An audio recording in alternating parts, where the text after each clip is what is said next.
So before I start, I'd like to thank the University of Cambridge. I studied here, and it gave me a lot in terms of knowledge, in terms of understanding. So it's quite a big deal for me to be standing here. I've sat there. I'd like to thank the Judge Business School, the Dean, the faculty and students, and I'd especially like to thank Professor Rao for having me here. I thought I would speak a little bit about India, about what is going on in India, and that's the Bharat Jodo bit. And then I would talk about two divergent perspectives on the planet, the American view of things, the Chinese view of things, and how those two are playing out.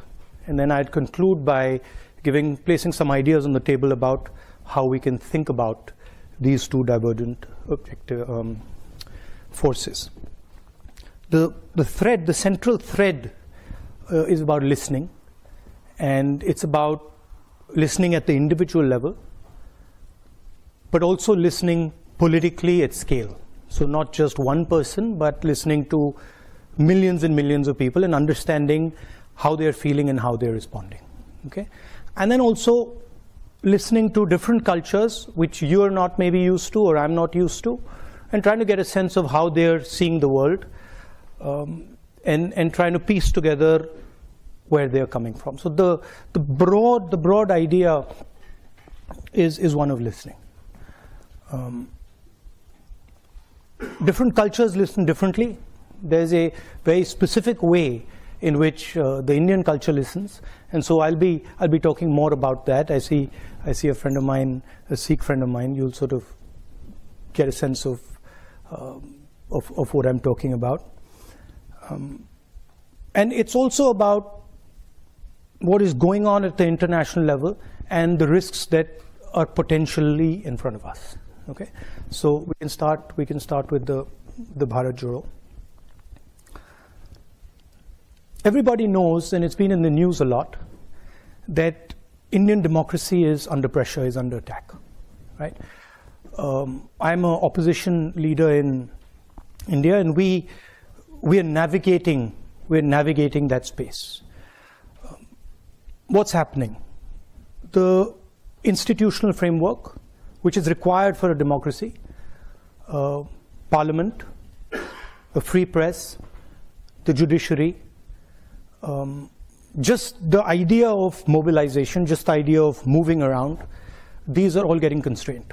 So we are facing an attack on the basic structure of Indian democracy.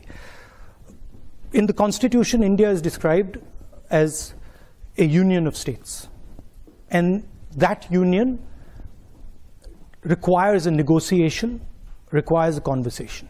So it's slightly different than other countries. You can think about it much more at the scale of Europe, right? Multiple different states, much bigger than Europe, requiring a conversation and a negotiation to actually move forward. And it's that negotiation that is actually coming under attack and under threat, right? Here you can see that picture. That picture is taken in front of Parliament House, and that's where a whole bunch of opposition members of Parliament were just standing there talking about certain issues, and we were just locked up and put in jail. And that's happened 3 or 4 times, right? And it's happened relatively violently. That's just an example. And you've also heard of the attack on minorities, the attack on the press. So you get a sense of what is going on. Now, the one way I like to think about it is that Indian democracy is a public good, okay? Because it is by far the biggest democracy. At least 50% of people who live in a democratic space live in India. And so preserving and defending Indian democracy is more than just about India.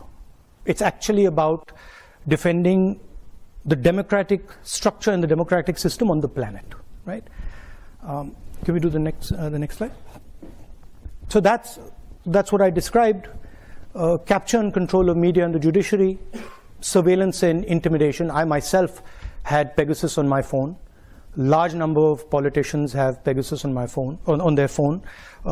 I've been called by intelligence officers who tell me, listen, please be careful what you're saying on the phone, because we are sort of recording this stuff. So this is a constant pressure that we feel. Cases on opposition. I've got number of criminal libel cases for things that, you know, should under no circumstances be criminal libel cases. But that's the story, right? And that's what we are trying to defend. What we found as the opposition was that it's very difficult to communicate with people when you have this type of an assault on the media, on the democratic architecture. Can you go to the next slide? And so we decided to go back into Indian history and Indian culture, and we decided to use a very powerful tool that has been used in Indian history called the yatra. And that's Mahatma Gandhi doing a yatra against the British, which actually broke the back of the British Empire. It's called the Dandi Yatra. My Indian friends here will know about it. And it was a yatra that raised the issue of a salt tax. It was about 450 kilometers. The idea of a yatra, it's not just a journey, right? It's a journey, it's a conversation, it's listening to people, but at its heart, it's the idea of annihilating yourself. So at the heart of a yatra is the idea that you attack yourself, and you attack yourself by the distance that you walk, by the pressure you put yourself under, and that's the basic philosophy of a yatra. And the idea is that if you attack yourself and you shut yourself down, you shut your ideas down, then when someone speaks to you, you will be able to listen to him or her more effectively. That's the broad philosophical idea behind it, and it's there in a number of religious systems as well as an idea. The idea of attacking yourself, of annihilating yourself to understand, to observe, to listen. And it also has to have a sense of perseverance. You know, it can't be that you just do it for 5 days. It's got to hurt you. It's got to be long. And it's got to take time. Can we do the next one? And so that's the yatra that we started. It started from Kanyakumari in the south, and it went all the way to Srinagar. 5 months, well actually 4.5 months of continuous walking, 4,000 kilometers, 14 states, 136 days, 9 languages, multiple religions. Next slide.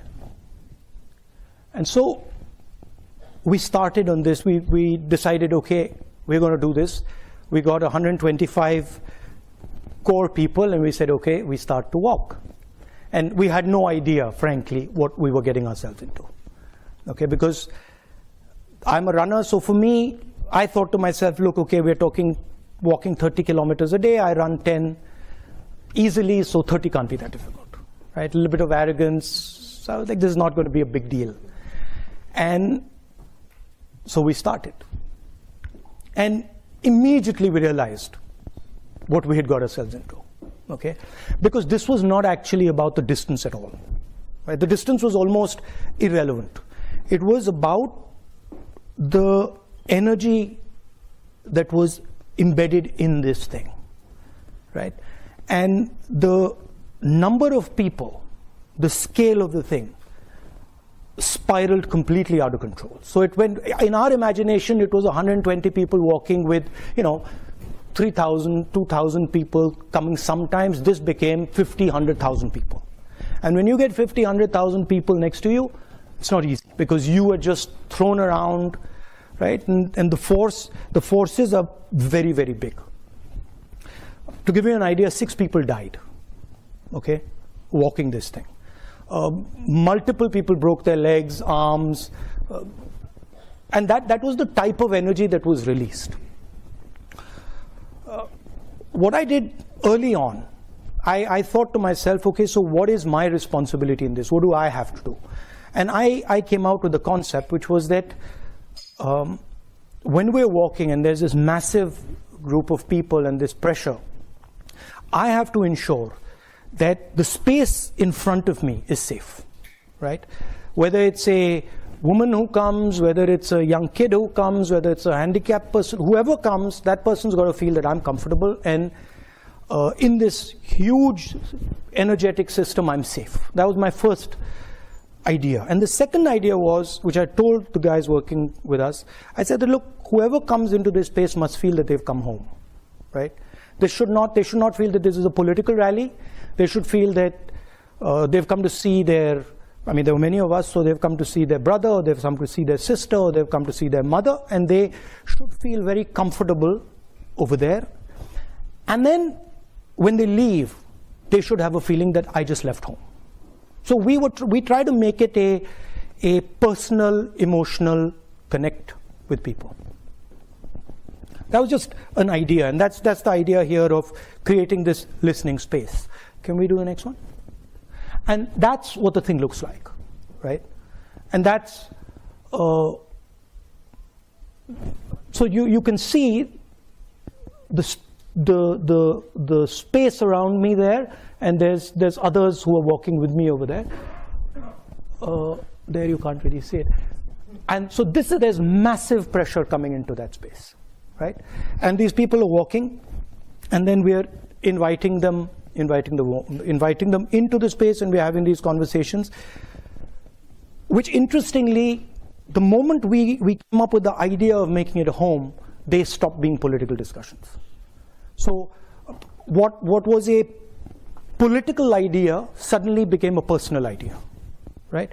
And we started getting people who started talking to us about things that we never imagined that they would speak about, right? Just completely, as a politician, we're used to saying, okay, let's talk about employment, let's talk about, these type of things. And suddenly we were getting this emotional outburst of people telling us the most personal things. When you meet somebody, especially when you're a politician, the first thing you're trying to do is you're trying to tell them that you understand their situation, right? And even in business, that's the first thing you're trying to say. Look, I know what your problem is. I know how to solve your problem. That's the starting point. So when I began, that was my idea. Somebody had come to me, and I'm a farmer. Oh yeah, your problem is, with the seeds, and your problem is, the fact that you're not getting your insurance money, etc. These type of things. And very quickly that just stopped, because the number of people that I was dealing with, was just too much. And the pain, then what also started to happen was my knee started to give me trouble. I had an old injury in college which had gone away, and then suddenly that thing started up, right? So in my mind, I was like, okay, I got to make sure that this is under control. And frankly, there's not much I can say now. And I just got to listen to everybody. And so what slowly started to happen is that my desire to speak just started to die, right? One, because I couldn't speak to so many people, and two, because I was in pain, and I was just like, okay, I got to cruise through this thing, right? I'd get up in the morning. I mean, you can imagine it. You have knee pain, and you're like, okay, so how many kilometers do I got to go? 3,500. I mean, how do you even come to terms with that, right? You're like, my God, right? So this is, as I was dealing with this, I started to sort of go silent, right? And so I would speak to somebody. It would be as if I was like a dark lake. I'd just be sitting there and silently, and the person would be speaking to me. And slowly I started to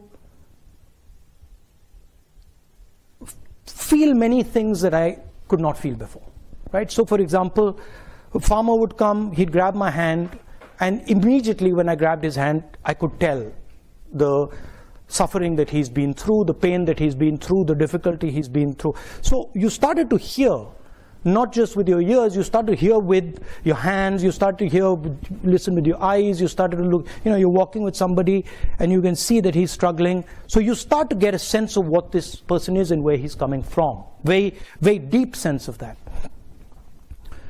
I'll give you the most shocking example of this, and I said that these discussions started becoming very personal. So we're walking and suddenly these two, and how you can hear in an individual, right, the voice of millions of people, right? That's what, as a politician, I think about. How do I take what you're saying and say, okay, how do I now take it from there to what a million ladies are saying, or million women are saying, or what you're feeling, how do I translate it to what a million or 500,000 women are saying? So I'm walking, and suddenly these two girls come, one of them grabs my hand on this side, and the other one grabs my hand on this side. And when they grab my hand, I feel something I've never felt before, right, in their hand. I'm like, this is strange. The way they're holding my hand, there's something strange in it, right? It's like, almost like a desperate way of holding my hand. So I look at the girl and I say, tell me, what's happened? How are you doing? And she looks at me and she says, well, my sister and me, that's the sister, were gang raped by 5 guys. So this is not a personal conversation that you have with somebody you've just met. So I'm like, look, let's call the cops, right? That's my first reaction. I'm like, that's the real problem, let's call the cops. And they're like, no, please don't call the cops. You can't call the cops. So why can't I call the cops? And they're like, well, if you call the cops, we'll be shamed. And then the girl says, and I'll never be able to get married. So I said, what do you want me to do? They're like, don't call the cops. So I was like, okay, so but then what do I do? If I don't call the cops, how do I help you? They're like, no. We just wanted our brother to know what has happened to us. And I said, yeah, you've told your brother what's happened to you, but now what do I do? And there's nothing you can do. And then they walked away, right? So now you extrapolate that, and you can see thousands of women who have faced something like that, and you can see the pain that is there hidden. You can see the difficulty that they're dealing with. The other thing they said, the other thing I thought when they walked away, I was like, my God. So these girls have dealt with this, and now they're going to deal with it for the rest of their life, and they're never going to tell anybody. Right? And I thought, that's crazy. But that's it. Right? So these are the type of things that started to happen. And they started to change. As a politician, the way I look at people and the way I think about people and the way I react to people, right? Almost like a silence in me. There is just, okay, say what you have to say and I'm quiet. And there's nothing I'm going to say. And tell me everything you have to say, right? And then once you've told me, I'm not telling anybody, right? Which is trust. So that's what this yatra started to do, and it started to happen with kids. I'm walking I'm walking, and just to give you a flavor of India, I'm walking, and there are these little beggars who come, little kids, and they come and they hug me and stuff. So I'm fooling around with them, and another man comes and says, "Don't do that." So don't do what? He's like, "Don't touch them." I said, "Why?" He says, "They're dirty." So I said, "No, you and me are dirtier than them." Right? So you can see then these ideas that are floating around that suddenly you never heard them before. You never heard, or you didn't get the granularity of it anyway. And then can we go to the next?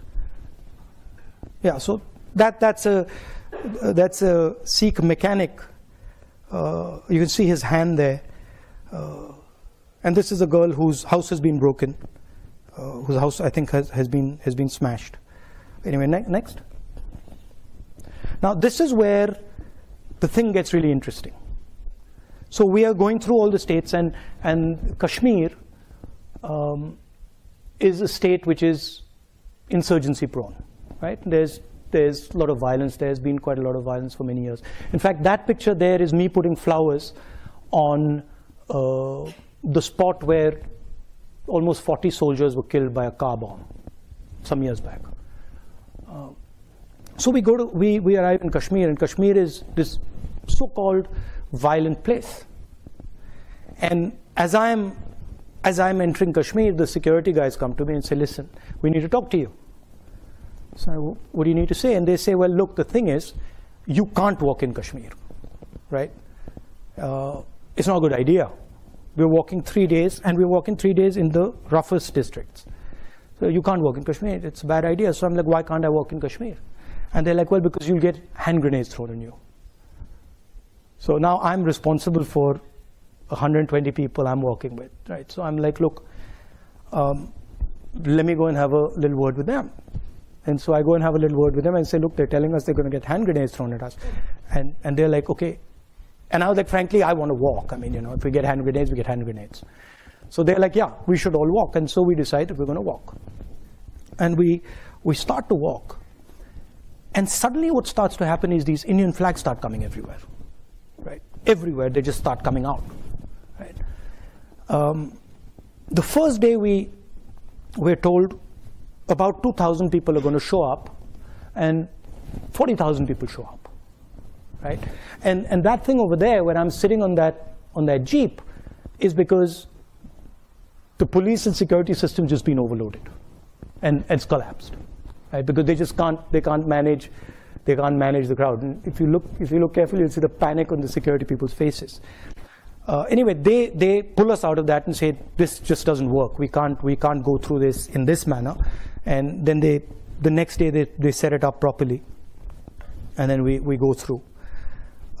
That's us entering Kashmir where the mountains are. That's on the first day. And then the really interesting thing happens. So we've been told we're going to be killed. We're walking, and people are coming, and then one guy looks at me and he says, call me. So I'm like, come. And the security people have said, listen, please don't do this. Please don't call people. Like, we walk here, don't call people, because this is putting everybody at risk. So the guy says, call me. I say, come. So he comes. So he comes, starts walking next to me.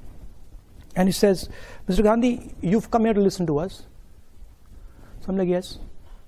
So he's like, that's interesting. He's like, you really come here to listen to us? And I'm like, yes. So he's like, good. And then he says, you see those guys over there? And we're walking.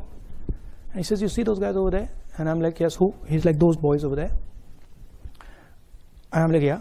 He's like, the militants, right? Now, militants should normally kill me. In that environment, militants should kill me. And he says, they're there. And they're looking at you.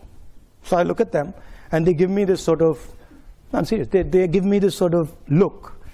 And I'm like, okay, I'm now in trouble, right? Because this guy's just told me this. They give me this look, and I give them this look back, and then we carry on, nothing happens, right? And why I'm telling you this is because they actually couldn't do anything. They actually didn't have the power to do anything, even if they wanted to. Because I had come into that environment listening. And I had come into that environment completely with no violence in me at all. And the vast number of people there were seeing that, right? So that to me was an indicator of the power of listening and nonviolence. Now, what did we hear in India? The main thing, we heard that, and this you don't hear in the media. In the media, you have a completely different discourse going on. You have Bollywood, you have cricket, you have all sorts of other stuff. What we heard in India is, the main thing we heard is unemployment. That India is simply not producing the jobs its youngsters need, period, the end. And that's everybody, all the young people, okay? So I want to leave you with that.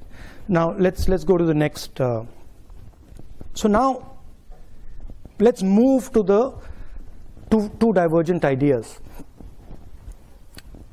that are there are many ideas, but the two that are big and the two that are powerful and playing out, the idea of the United States and the idea of China.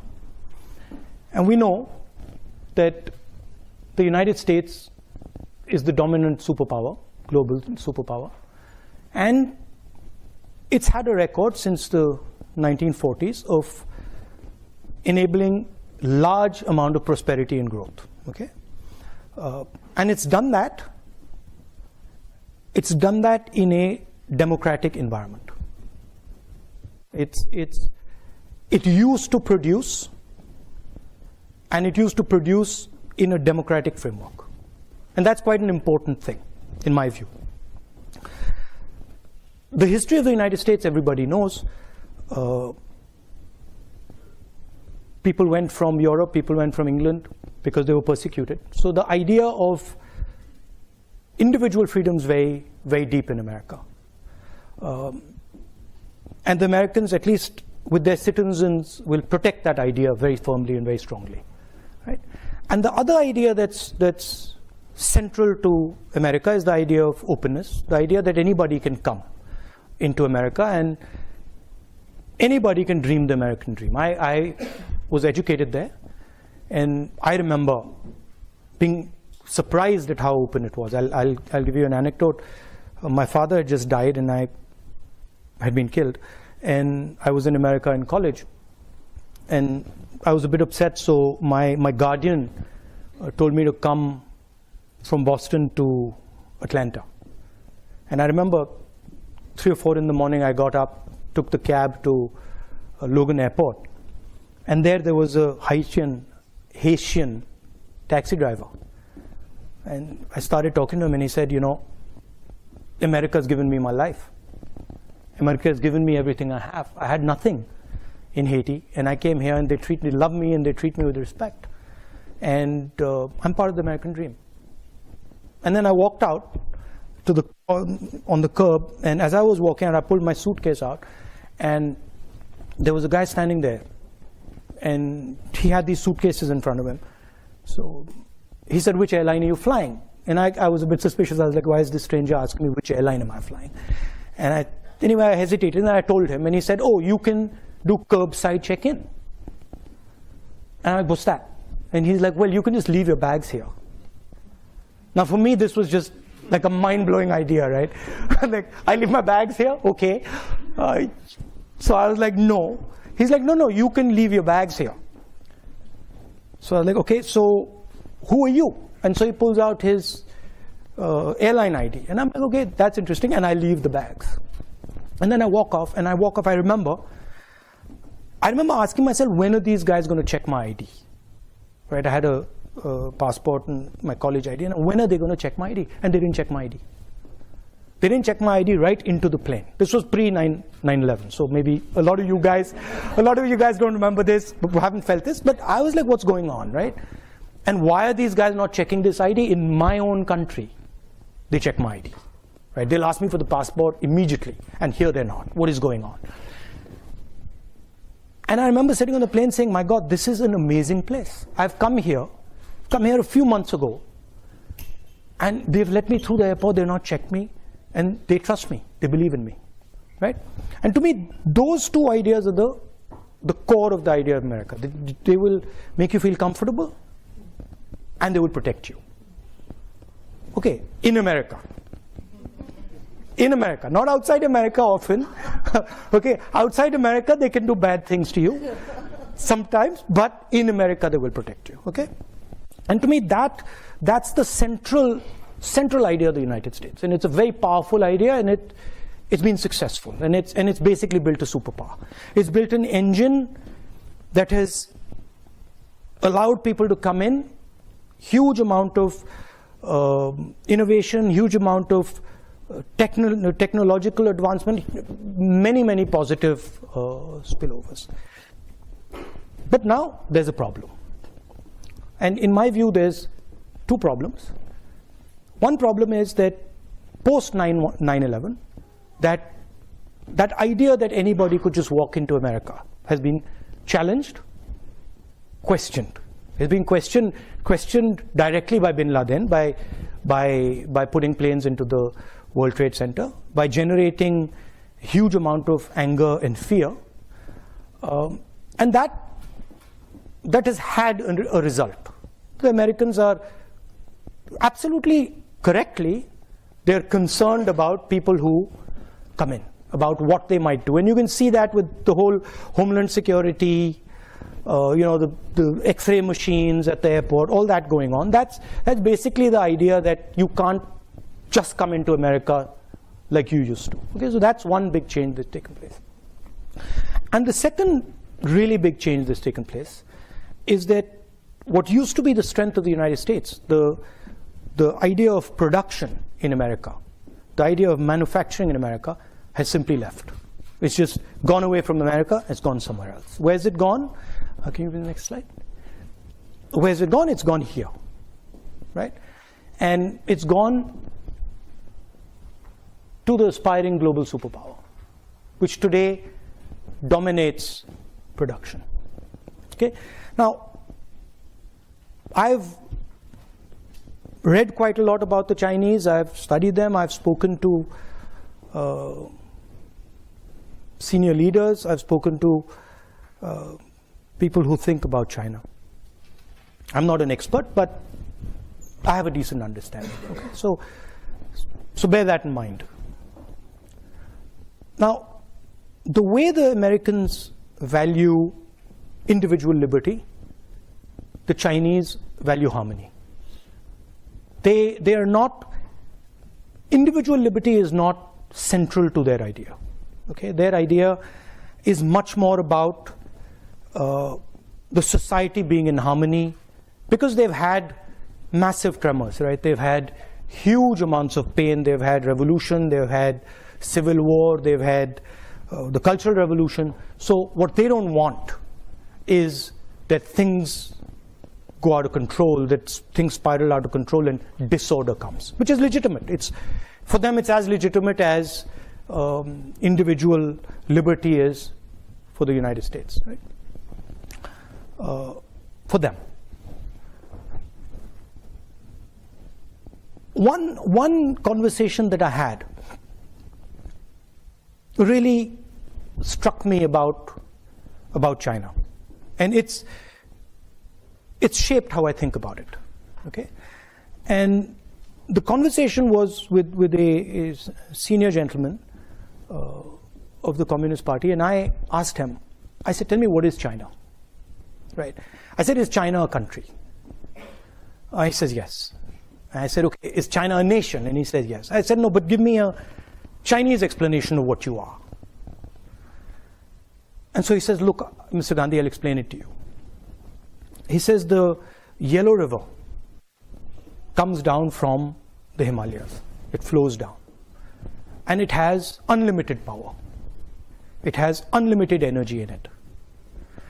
He says if Chinese civilization orders itself and organizes itself effectively, which it does on the coast, mostly, it can harness the power of the Yellow River. And when it harnesses the power of the Yellow River effectively, China rises. He says sometimes what happens is the Yellow River comes with all its energy, and China cannot organize itself to harness its energy. And then there is disorder in China. And the energy havoc in, and then flows into the sea and is wasted. And I thought this was a completely different way of thinking about a country than anything I had heard from any Western politician. I had never heard anything of this type, right? If you ask American politicians what is America, it's land of the free, right? They don't start talking to you about the Mississippi River and that's. I never heard it. Maybe they do. Okay, but so China looks at energy. China looks at flow. China looks at processes, right? And China tries to shape them. Now, if you use that metaphor, you can see some of their actions flowing out of this, right? You can understand now what the Belt and Road looks like and why it does what it does. Because Chinese, the Yellow River, the Yellow River flows this way. Chinese civilization harnesses the energy, and then the energy flows right back into Asia, right? You can understand what the Three Gorges Dam is, right? And I get the sense, and maybe I'm wrong, but I get the sense that the infrastructure that you see in China, the railways, the airports, the dams, they are actually, in the Chinese mind, they are emerging from nature. They're emerging from the power of the river, and they're, in a sense, China sees itself as a force of nature, right? And is embedded in nature. Whereas the West, America, does not see itself as embedded in nature. It sees itself as placed on top of nature. Okay? Now this completely changes how you think about things. And this explains, to me at least, why the Chinese would be so interested in harmony, and why, and how they would think about it. There's another conversation that, for me, was absolutely fascinating. And I started, when I get into conversations, I tend to pester people, ask them silly questions and stuff. So I started asking this other gentleman about IP, right? And I said, look, what do you think about IP? And he's like, no, we completely agree with IP, and IP makes sense. Intellectual property is fundamental. And I asked him a couple of times. And then he made two very interesting observations. So he says to me, in the middle of the conversation, he says, Mr. Gandhi, people don't invent things. Things emerge. Right? Completely different viewpoint.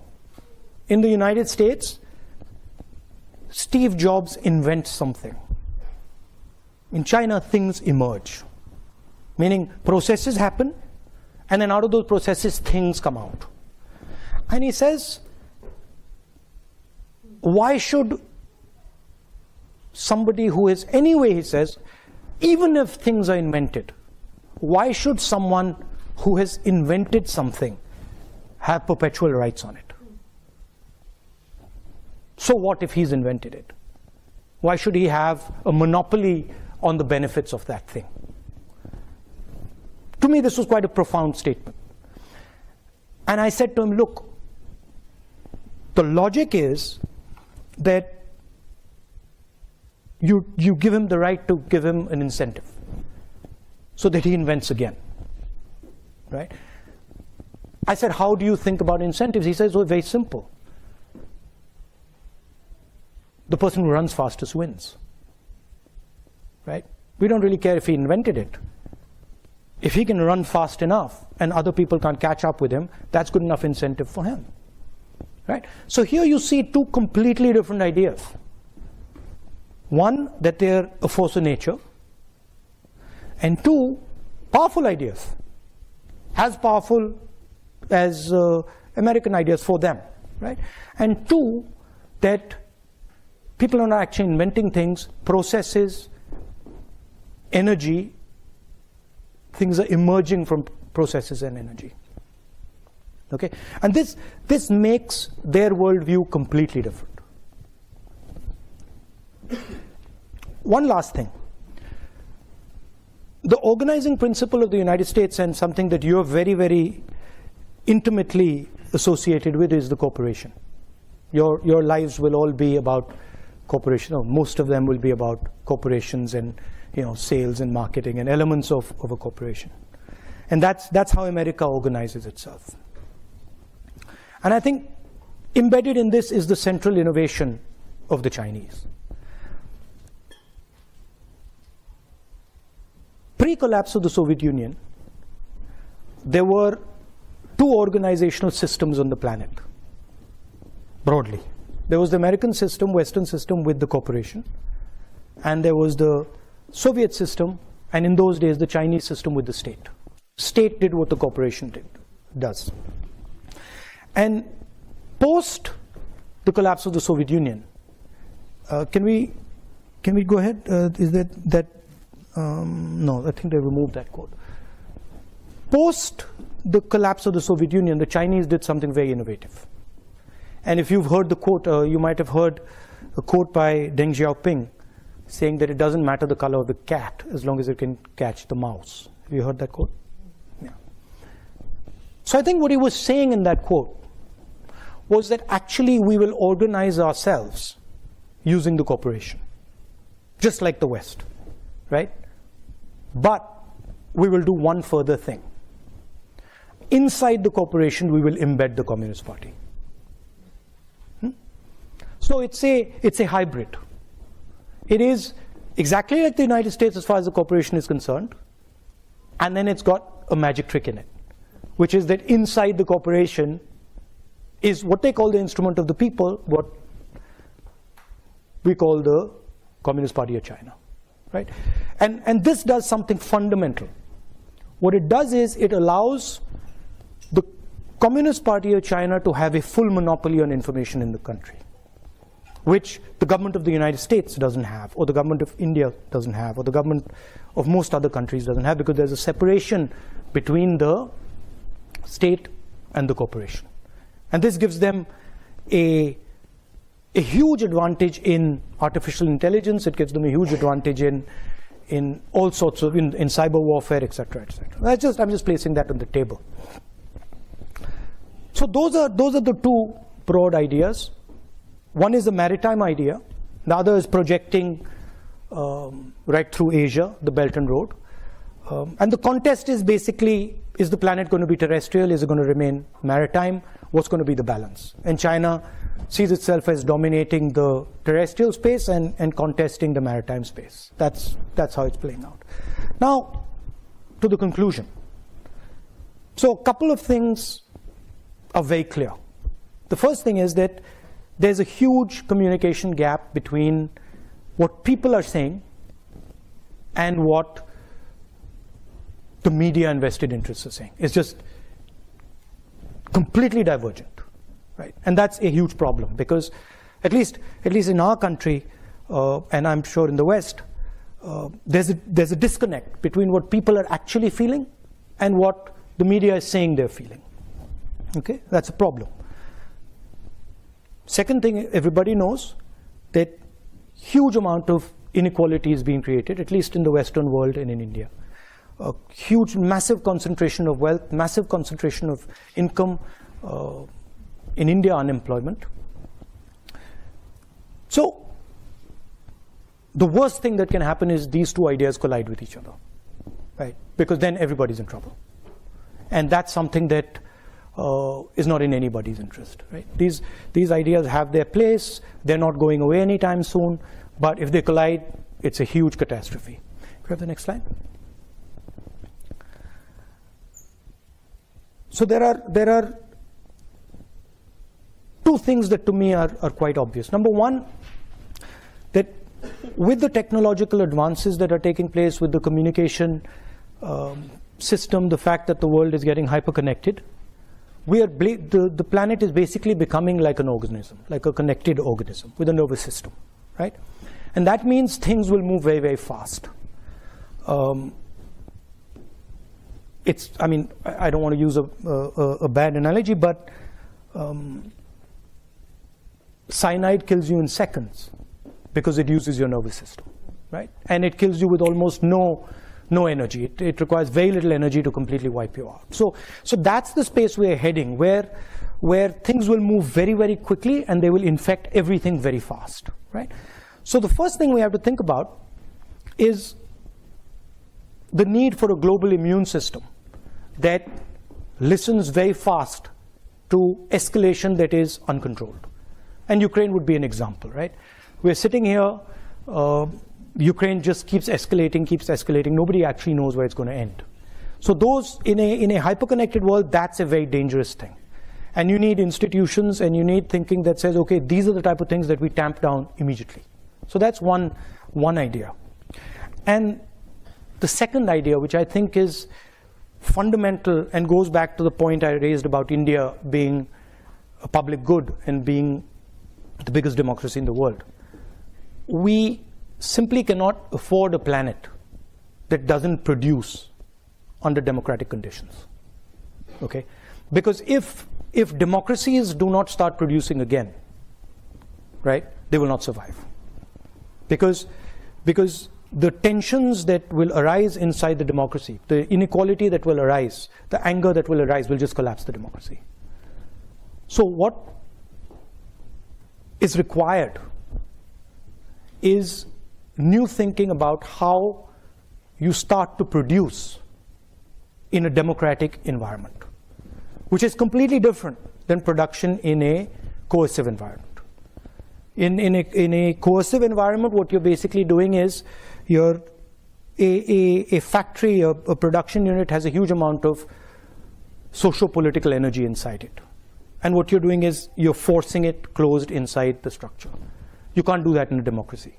So that conversation between labor and capital has to happen, has to be a negotiation, right? And I think that's where a lot of the thinking has to happen. How do we start to produce again in a democratic environment, and how do we manage the negotiation between the structures in the factory so that they can happen in a democratic structure? Otherwise, in my view, democracies are in trouble, in big trouble, right? And that the good news there is, of course, technology will help you, decentralization will help you, decentralization of power will help you. So I think things can be done now that couldn't have been done 10, 20, 30 years ago in terms of technology, in terms of decentralized manufacturing, in terms of the structures that you need for that negotiation. But I think that's where a lot of the conversation has to happen. And finally, for me as a politician, the idea of listening, observing, and doing it persistently, quietly is very powerful. And I think these ideas, divergent ideas, they need to also spend some time listening to each other. One mustn't say that, oh, this is wrong and that is right. Everybody has his own way of doing things. But I think one must give space to the other and say, okay, what is that other person doing? And that requires a little bit of the idea that I mentioned at the beginning, this idea of annihilating the self, right? I'm going to keep quiet. I'm going to curb my desires. I'm going to curb my imagination, and I'm going to listen to the person in front of me with compassion, with affection, and see what he's trying to say, and listen deeply to what he's trying to say. I think that would be very, very good for the planet. Thank you.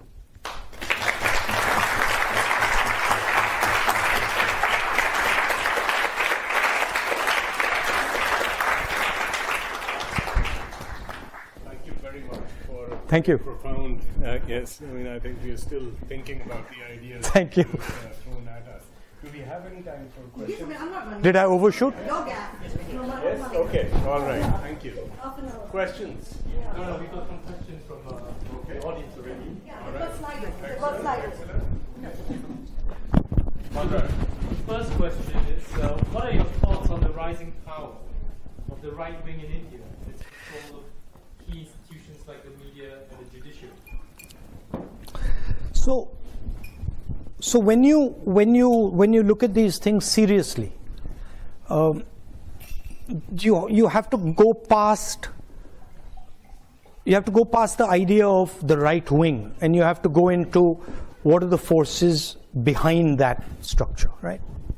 So what is causing that sort of change? Number one, massive concentration of wealth in few people's hands. Number two, complete control of the media as a result of the concentration of wealth. And number three, the lack of production in India, right? So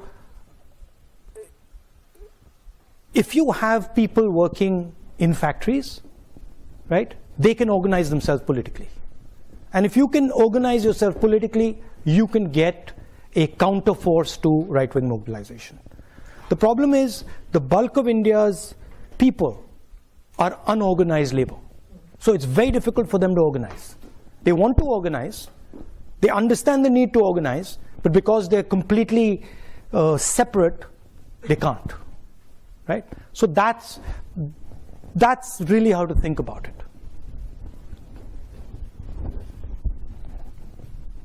The next question is from Mehul.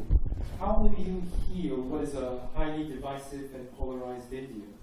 What would you say to the voters of the opposing party to help bridge differences?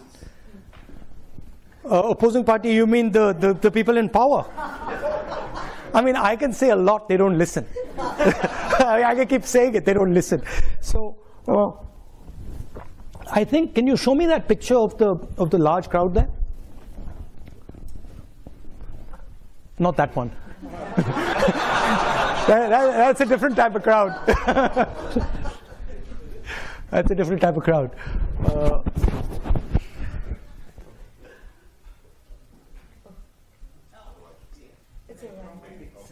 I think it's, yeah. It's the second one, it's earlier. This one. So this is mass mobilization, right? And this is actually how you fight politically. Now, in a world where the media doesn't work, the way you fight is by mobilizing large numbers of people. It's difficult, it's tedious, it takes time, but that's the only way. You have to go through the street, right? And there's a lot that can be done using that system, right? I'm in fact surprised that it's not used more in other countries. I wonder about it, right? Because it's actually quite a simple thing to walk across India. It's not a complicated thing, right? And it's a very, very powerful thing. And it's about allowing people to express themselves, right? How do you heal? I think this is healing. I think this really heals, because when somebody comes out and says, look, I had the opportunity to say what's in my heart. By the way, I had BJP guys coming here. I had BJP people coming up to me and saying what you're doing is good. What you're doing is good for the country, right? Large numbers of them, right? Because even they understand, at least the sensible one understand the risks that they're sort of pushing. Because in a hyper-connected world, you sort of create too much polarization, you get a massive backlash, and it can be very bad. The next question is, can you tell a few good policies implemented by Narendra Modi that you think are good for India in the long run? This is quite a popular question. No, see, the problem is that if you fundamentally disagree with the foundation of something, right? I mean, I could think about it and say, yeah, okay, maybe that policy that he's done is not a bad policy, right? Maybe giving ladies gas cylinders or giving people bank accounts is not a bad thing, it's a good thing. But that sort of misses the point, right? Because in my view, Narendra Modi is destroying the architecture of India. So I'm not too bothered about 2 or 3 good policies that he's doing if he's blowing my country to smithereens or our country to smithereens, right? And I think that's what he's doing. I think he is imposing an idea on India that India cannot absorb, right? India, as I said, is a union of states. It's a negotiation. And if you try to force one idea on a union, it'll react, right? I mean, I've got a Sikh gentleman sitting here, right? He's from the Sikh religion. You come from India? He comes from India, right? We've got Muslims in India. We've got Christians in India. We've got different languages in India, right? They're all India. Mr. Narendra Modi says he's not. Mr. Narendra Modi says he's a second-class citizen in India. Right? I don't agree with him. Now, if your disagreement is so fundamental, then really talking about 3 policies that you agree with, I think misses the point. Wilson Ho asks, how do you understand what India's place in the world is? How do I understand what India's place in the world is? Somebody once told told one of India's leaders, do you lean left or do you lean right? And she said, we stand straight. Right? So India's place in the world is when India is successfully expressing herself, right? Not himself, herself. Because I believe that India has a feminine essence, a feminine quality. And so when India is expressing herself freely, and all the people of India expressing themselves freely, then naturally what India does is correct. Dr. Moa asks, how do you reconcile the burden and responsibility of being part of such a famous political family, making your work connected but still retain a sense of self? No, I come from a philosophy in India that aims at destroying the self. So that's just the political philosophy I come from. I mean, that's a sort of more nuanced point and a sort of nuanced question. I fight for an idea, right? And I'm not too bothered about where I come from, who I am, who my father is, grandmother. I don't care. I think that there are certain ideas that need defending, and I defend them. And I try to think deeply about what is happening. I try to be compassionate. I try to understand other people's perspectives, but then I defend the ideas I believe in. Siddharth asks, India has always experienced brain drain and lost great talent to the West. How does it provide opportunities for corporates, business, etc.? I think that in the 21st century, the idea of brain drain is outdated. Because would Bangalore have happened if brain drain didn't happen? I don't think so. Because the people who created Bangalore first left India and went to America, and then went back to Bangalore. So the question is not about brain drain. The question is, are you able to create the conditions in India that brings people back? Are you, and this is something I think the Americans used to do very, very well, right? People don't just go to America because it's a nice place. People go to America because it allows you to fulfill used to allow you to fulfill your dreams, included you, embraced you. So those are the type of values that make people go to places. And if India does that, and if India is open to people and is easy to work in, people go back. I mean, I do believe that it's very important that Indians go out and learn about the rest of the world. I think it would be a disaster if India suddenly said, look, we don't want to go out at all, and we don't want to learn anything, we just want to learn back home. I think it would be a disaster. So I think the idea, I mean, what you're doing is a very powerful thing. You're going to see a different culture, you're meeting other people who have completely different ideas, and then you take some of these home. So I think that's a good thing. I think this is the last question. So Hamandir asks, Hamandir comes from Punjab, which is facing rapidly dropping groundwater levels and high unemployment. What's your vision on tackling these issues?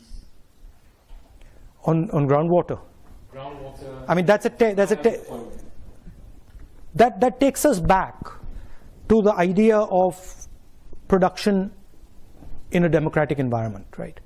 And production in a democratic environment is much more complex than production in a coercive environment. Because essentially in the coercive environment, you're not allowing the negotiation. You're shutting the negotiation down, right? I mean, with all due respect, the PLA takes care of the negotiation in China, right? Of the social pressure of the factory. The social pressure of the factory is taken care of by the PLA. Now, if you have such a force that takes care of the production negotiation, that force is going to control your government, right? So if any country decides that, look, what we're going to do is we're going to coercively control manufacturing, well, it won't be a democracy. Because the people who will coercively control it will take over the country. Right? So, production in a democratic environment is difficult. It's not easy. It's been done. The Germans do it very well. Other countries, the Koreans do it, the Japanese used to do it, America used to do it very well. Right? But it needs a new imagination. It needs, you get many benefits from democracy that you don't get from coercive sort of manufacturing, right? Now, can we construct a system where you can actually manage that negotiation effectively and have large-scale production, maybe decentralized in the democratic world? I think you can do it. And I think, frankly, one of the reasons I'm saying this, I think India is the prime place to do it. It is the best place on the planet to attempt it. There are many different models possible in India. There are 30 different states. I think it can be done there successfully. Punjab, the water problem is an agricultural problem, and it's because of essentially too much wheat and rice being grown there. So you have to change the agricultural cropping pattern, which is very complicated because it's sort of linked to something called the MSP, which is a technical thing, and we don't want to go there. I'm afraid that is all we have time for. But there is a reception where you can come and say hello to. But thank you very much. Thank you. It was an absolute treat to listen to you. Thank you. Very much. Thank you.